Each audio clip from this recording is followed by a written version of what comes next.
And I will just say that we are, there's just so many. I think there was 3 papers that came out this week that I probably could have included in this presentation. So what I decided to focus on more was instead things that are probably available to you right now in general research institutions that you could collaborate with or probably find nearby.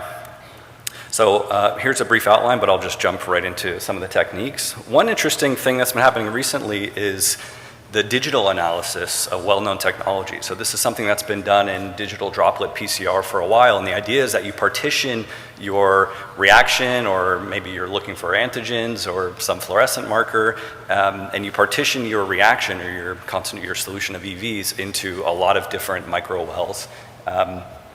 We're already applying that quite widely for digital ELISA. And the idea is that you can bypass the need for having a standard curve that you compare against. And so this is really, the details come out in the math, but briefly what this allows you to do is really fine detection of a small number of molecules when you have applications that need high accuracy and very good sensitivity. And the idea is just splitting EVs into different wells. Or droplets, and I'll show a couple examples of that. And this is being matched by the need for high sensitivity detectors to actually take advantage of that sort of technology. You can see with these type of digital applications, the flow cytometry experiments that we've heard about, this is the work from Dan Chu, who recently presented a lot of this work at our ISEV Tech conference that many of you probably were at. And you can start to see agreement with the sizes of these compared to cryo-TEM, and actually that there's a very small copy number of particular antigens on single EVs.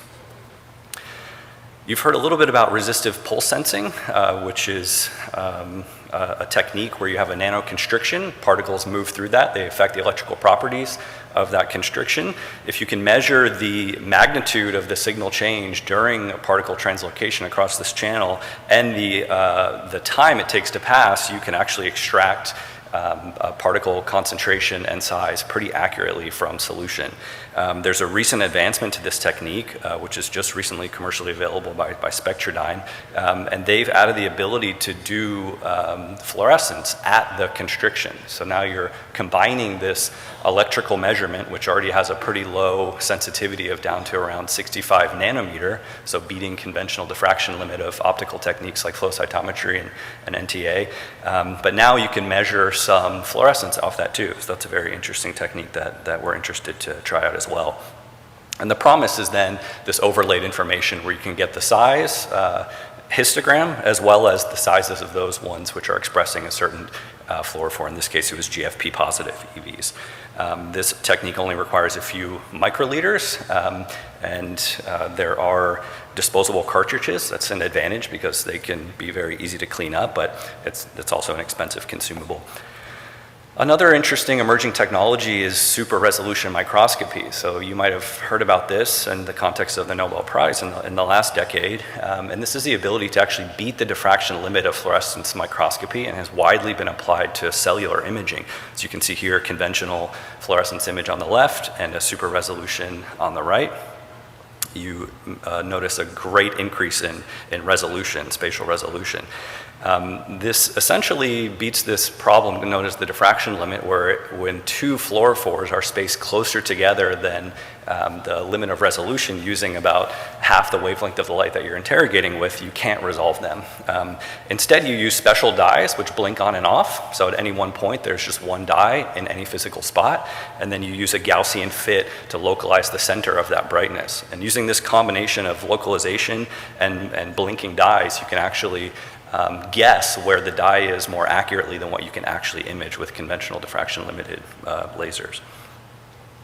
There is a company that has commercialized this technology specifically for the application of EVs, and they're called ONI. And here you can see kind of the most optimized images, which are that scale bar down there is 100 nanometers. So you can start to really pick up small copy numbers of individual or small groups of antigens.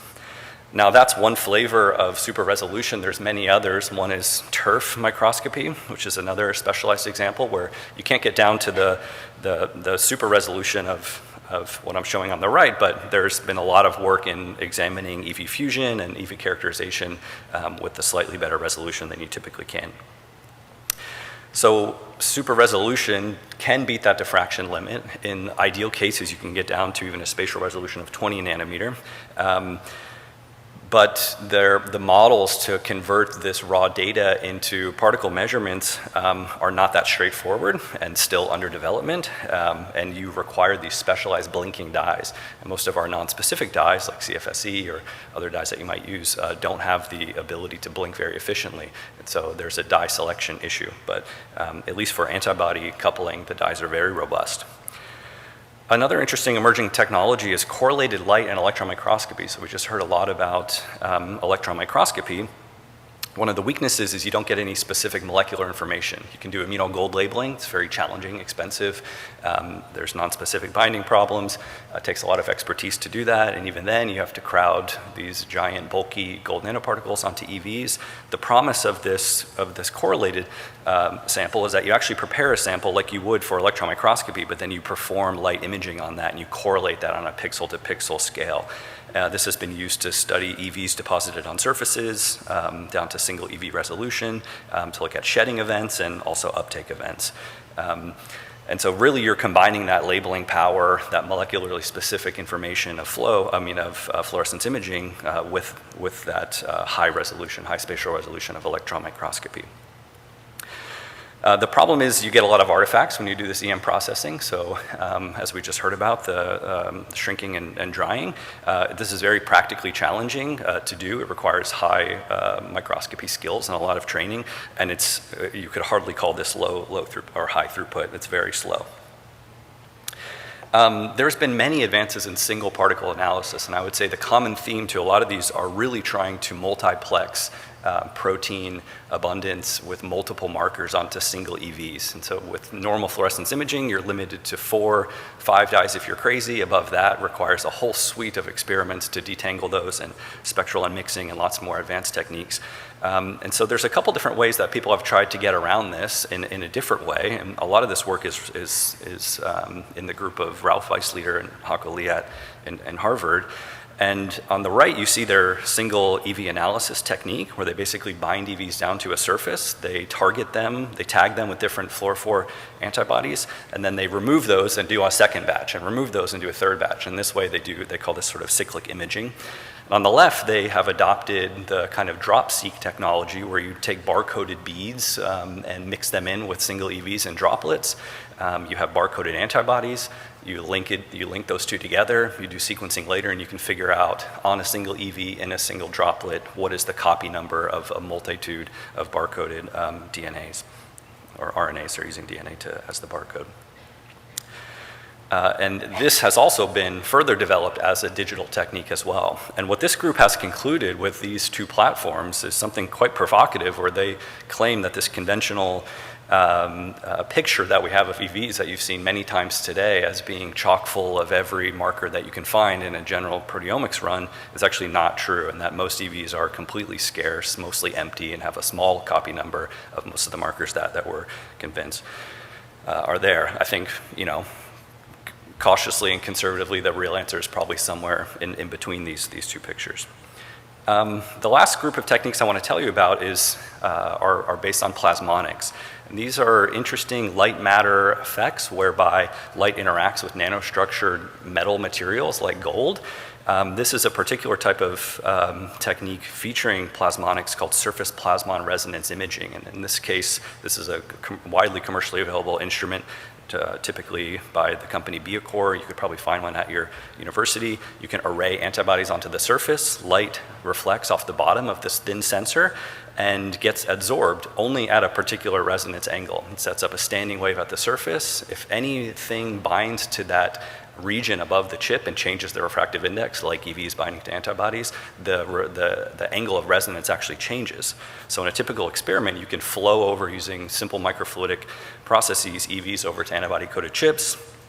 You track that change in resonance angle as you're increasingly absorbing particles onto your surface. You track that over time and you can extract really detailed chemical information.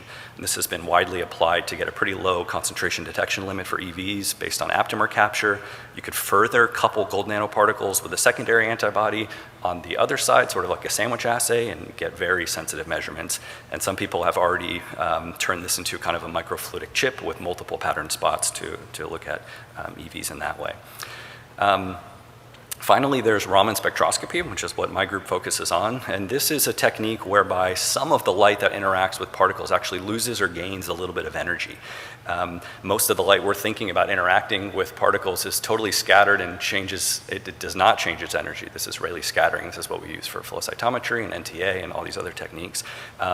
1 in 10 million of those photons actually change energy when they interact with the EV, and they change energy by a very specific amount that's related to the vibrational or rotational modes of the molecules comprising that. We've used this extensively to spectrally analyze EVs deposited on a surface or in suspension. So this really can be a single particle technique. You see at the bottom left here, we have a single particle trapped in the laser, and we can hold it there for a few minutes and collect a Raman scattered light. In a more advanced version of this technique, we've actually been able to track the Rayleigh scattering in addition to the Raman scattering. And so as you build up multiple particles in your trap, you can track the Rayleigh scattering. You can actually use that Rayleigh scattering just like we do in flow with additional calibration to generate EV sizes. So at the same time you size, you're also collecting some of that inelastically scattered light to build spectra and tell what the particles are. This has been applied for many years at the single or bulk scale, and we've learned that, for example, tumor EVs have a higher cholesterol to lipid ratio. That is something very generically, very widely and broadly applicable to EVs. Here's the example on the right of doing sizing and spectroscopy at the same time. And the most advanced form of this recently is to control or overcome that weakness of the 1 in 30 million photons and that weak nature and having to take minutes-long measurement. Actually, if you put these particles similar to the SPR in the near field, so a few nanometer away from nanostructured gold particles, you get a huge boost in sensitivity. The Raman scattering appears 10 to the 5, maybe in some cases 10 to the 12 times higher. So you can really start doing extremely fast imaging, approaching or even surpassing conventional fluorescence imaging. And most of the recent work here has been in making lithographically ordered substrates to really get up to that higher level of sensitivity. I threw this in on the right based on the conversation this morning. This has been the primary way that you can actually distinguish lipoprotein contamination from EVs because they're spectrally different. And the most advanced formulations of this technique really have been in the combination of machine learning with this rich spectral information. And we're making great headway in this field for really advanced cancer diagnostics in very small volumes of materials using this technique. Thinking about machine learning, I'll close with that I asked ChatGPT, what is the most exciting recent development in the characterization of extracellular vesicles? It did a pretty bad job. Morphological characterization, quantitative analysis, and cargo profiling, that's generally true. And I think we're way ahead of that if you want to be on the forefront. So if you don't want AI to come take your EV job, I think you can focus on the novel developments and you'll be just fine. So new technologies, this is a small slice. This is not even really getting into newer things that you're going to see in these high-impact modern literature using microfluidics and new adaptations, but these are ones that you probably have access to and can test on your own. And because they're new, there's many opportunities to actually inject rigor and reproducibility that you've been hearing all day into these because it just hasn't been done yet for most of these techniques. Thanks very much.